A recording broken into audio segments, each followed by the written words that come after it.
राष्ट्रवादी कामगार पक्ष, आप अपक्ष, आम आदमी पार्टी, त्याचबरोबर महाराष्ट्रातल्या विविध संघटना ज्यांनी प्रचारामध्ये प्रचंड मोठी कामगिरी बजावली, जनजागरण केलं। खास करून निर्भय बनो ही जी संघटना आहे डॉक्टर विश्वंभर चौधरींची, निखिल वागळे असतील, आदी ॲडव्होकेट सरोदे असतील किंवा महाराष्ट्रातल्या वेगवेगळ्या संघटना, निखिल वागळे असतील, आदी ॲडव्होकेट सरोदे असतील किंवा महाराष्ट्रातल्या वेगवेगळ्या संघटना, सामाजिक संघटना ज्यांची नावं प्रचंड मोठी यादी आहे, त्या सर्वांनी मिळून महाराष्ट्रात जनजागरण करून आज महाराष्ट्रातला हा विजय प्राप्त झालेला आहे। देशातल्या राजकारणामध्ये महाराष्ट्राने बजावलेली भूमिका ही अतिशय महत्त्वाची ठरलेली आहे आणि देशाच्या राजकारणामध्ये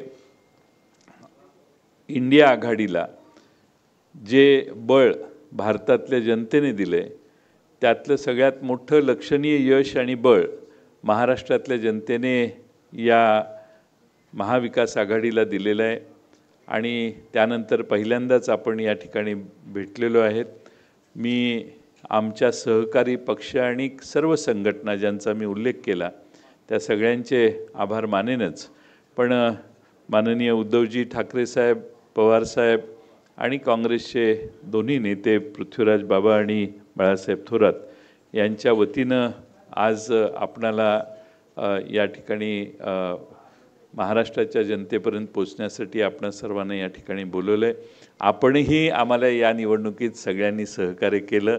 सर्व चॅनेल, सर्व वर्तमानपत्र, आमच्याकडे साधनं कमी होती, यंत्रणा कमी होती, जाहिरात देण्याची क्षमता 2% पण नव्हती समोरच्या बाजूच्या तुलनेनं, आणि महाराष्ट्रामध्ये निवडणुका कशा झाल्या याचा आपणा सर्वांना अंदाज आलेला आहे आणि किती खर्च एखादा पक्ष करू शकतो याचा आकडे जर बघितले तर त्या पार्श्वभूमीवर मिळालेलं हे यश 31 जागांचं हे फार मोठं आहे आणि त्यामुळं एवढं घवघवीत यश महाराष्ट्रातल्या जनतेनं दिलेलं आहे।